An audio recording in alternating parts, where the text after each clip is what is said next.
Hey YouTube, and thank you for watching Junkworks DIY Garage. Well, probably the last video you saw, I'm pretty sure anyways, on this '01 Ford Explorer was me kind of going through the fluids and looking for a noise.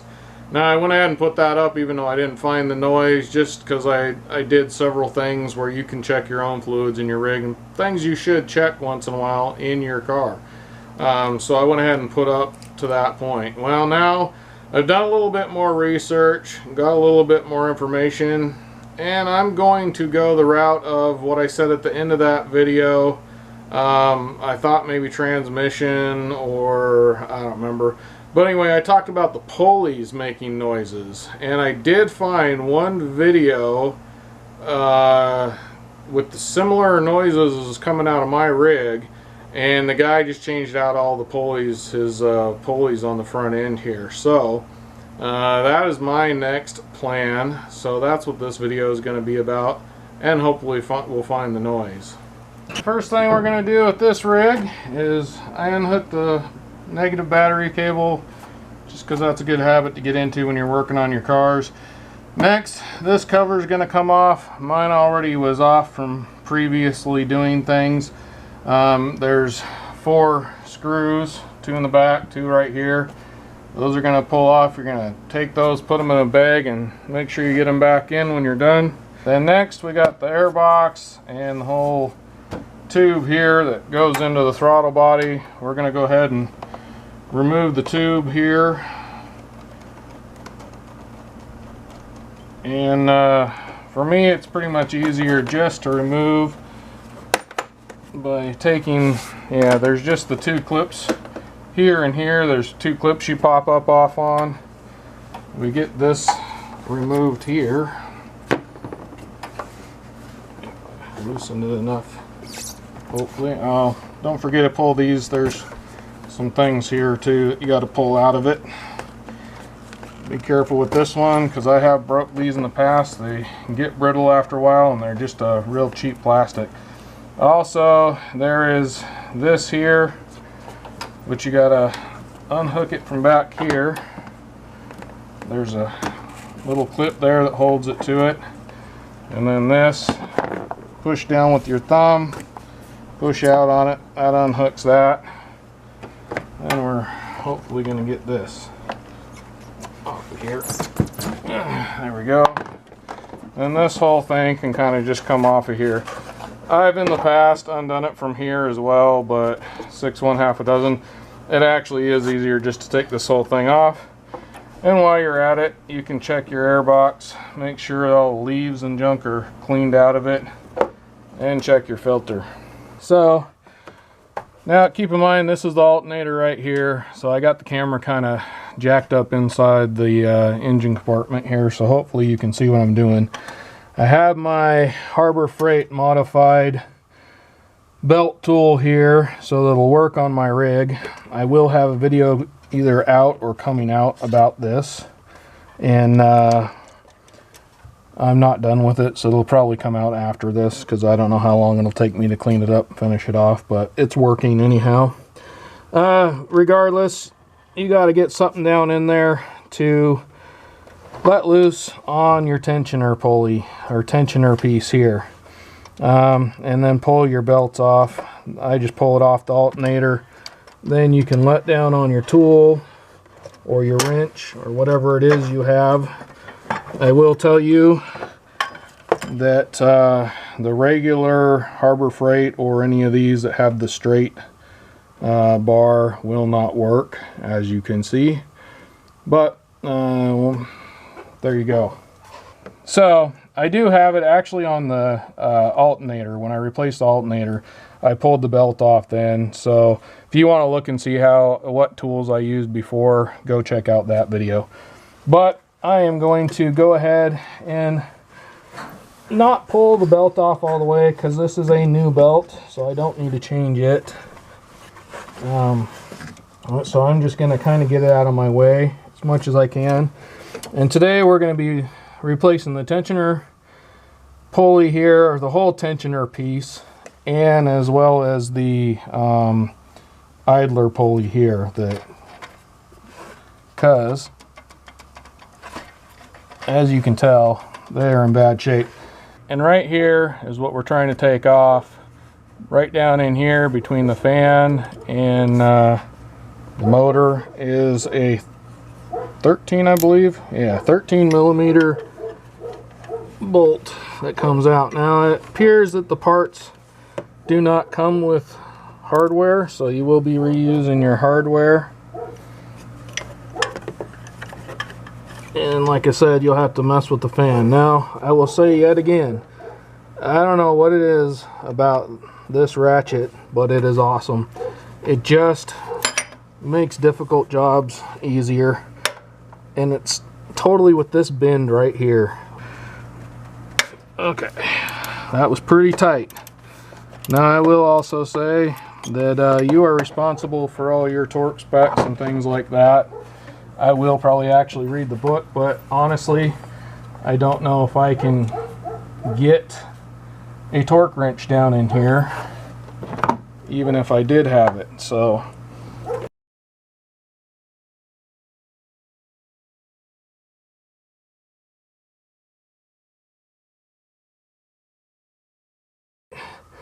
that's a long bolt, and you might want to just let it drop, and then you can turn things sideways and bring it up through here, bolt and all.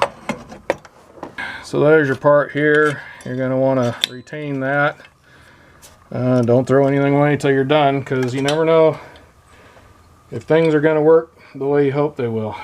This I know at least works if it has to.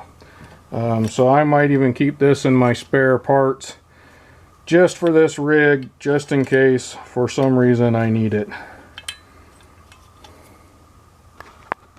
So now I'm going to replace this one here, which is just an idler pulley. It sits in one spot and keeps the belt where it needs to be, basically, is about all that's for.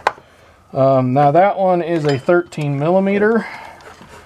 Yet again, using the same wrench here. Watch you don't crack your hands on anything here. Alright. And hopefully this one will be a lot easier than the last one as far as getting the bolt out of here, because it won't be as hard to reach, hopefully. Yeah, this one's a lot easier, and man, this thing it's plumb wore out. I am hoping this is the cause of most of my noises. Unfortunately, I have some more parts I'll be getting for this thing pretty soon, because I think it's got that timing chain rattle thing where I need to replace the tensioners on those as well. So, but I want to fix one thing at a time to see if the noises that I'm hearing go away. If they don't, I'll look somewhere else. Alright, there's that. Now that one has a keeper on the back, so make sure if that doesn't come off with yours, it might be stuck to the down in here. Now I will say, this one and this one do not look quite the same. These two look very similar. Now this is an AC Delco part. I think AC Delco part number is 38137, and it looks like GM number is 88920937, which I would think it would be a Ford, not GM, but maybe GM is a different number. But anyways, maybe this is the same thing that's on another General Motors truck. Who knows? Regardless, these parts I do worry about a little bit, except for if you look like this here, obviously works with different ones. It comes with a little piece in here that I'll have to take out to get the right dimension here of this. The piece that holds in there seems to hold in there good. There's like a little plastic thing here. I am kind of wondering if I should. It comes with directions. You might want to definitely read the directions, but I'm wondering if I need to pull this off, and if throwing this and this in here would be actually an upgrade, because instead of plastic you'd have more of a metal bushing. I'm going to look into that, see how I feel about it. You need to do the same if you decide to. And then also, if you look here and here, they're the same. I mean, from this part of it is the same. As far as the circumference of it, the same. All in all, I think this is the right pulley. I just think it's used for different vehicles as well. That number on here for its Dorman part is 419602. Alright, the more I look at these, when I went in and read the directions, it's kind of these are definitely made for depending on what kind of rig you have. And I decided with this one that if I put that in there and I put this in here, there's still a little bit of slop compared to this piece here. Definitely kind of shoves in there pretty tightly, and there's not near this, there's no slop at all. So I'm going to go with the original hardware. Now on both of these, it also did talk about this washer here, making sure that everything moves properly and it didn't hit or bind on anything. And then also this, we're gonna go ahead and screw that back on there. And these are kind of a pain in the butt. There we go. And then that'll tighten down on there. As you tighten it, it'll tighten even more. And that doesn't seem to affect it at all as well. Now, yet again, you need to make sure once you get all these on that everything's riding correctly and where it needs to be riding. Yet again, I'm going to throw this back in the box and in my parts bin. This one also goes just on there, and that's all there is for this one, is just a bolt. But I'm going to go ahead and throw those back in the parts bin, and if I have any problems with these down the road, I at least have something I can use until I can order something else. Now, as well, unless something comes up that these don't work for some reason, or there's some special thing I need to do to get them back in, everything is just reversed. You just got to put these in and tighten them down. Whoa. This does have a nipple here, which I'm hoping lines up with something, which I'm assuming it will. So just make sure this is in the right area. That's about all there is to it. So I'm not going to put these in. If for some reason I have a problem putting them in, or something happens down the road, I'll come back and talk to you about that. Well, I got the pulleys on. Nothing dramatic happened. It was just a matter of bolting them back on. Got it all put back together. It's snowing outside, but I have a hose out my door for any of you that are wondering why I'm running a car in a garage. I have a setup that I can run a car in my garage safely. So don't do that unless you have the same thing. So I'm going to go ahead and start this up. We'll take a listen to it and make sure belts don't go flying. If they do, you'll probably know before I do.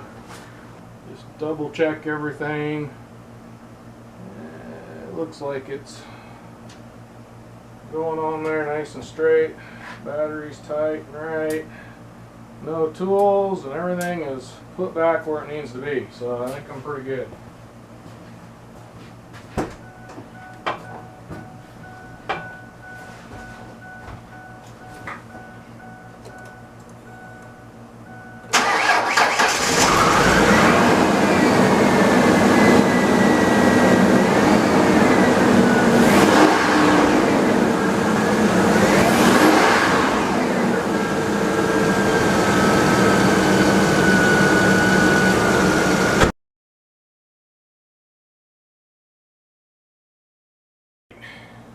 Well, I think I've fixed the problem as far as some of the rattling, but I definitely still hear, kind of on startup, a little more rattle. I don't know if you heard that or not. And when I sit here, I can hear it in here. So because of that, I think I'm going to need to do those tensioner bolts. I don't know. There's several videos on those. I'll probably do a video just because I do YouTube, but there are several videos on those. Hopefully mine will have a few tips and tricks here and there that might make the job easier. We'll see. By looking at some other people's videos, I've seen a few places where I might be able to make it easier, so we'll see. So if you have that problem, you got a rattle, especially when you first start it up and it's cold. There's some timing belt tensioners. I don't know if I said that, but they're timing belt tensioner things, and there's one in the front and one over on the back. So keep an eye out for a video on that. That's going to be a ways down the road, probably from at least now, because right now I'm not driving this other than for a spare vehicle when I need to.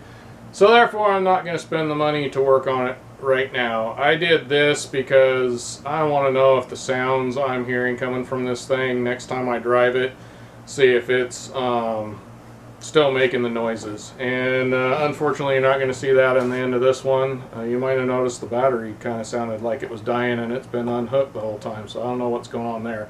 I've had a few problems with that as well. So keep an eye out for several more videos coming up, as well as on my channel. If you go check out the playlist 01 Ford Explorer, there's several other videos on this as well. Alright, thanks for watching Junk Works DIY Garage, where I'm proud to say I'm a jack of all and master of none. You all have a good one.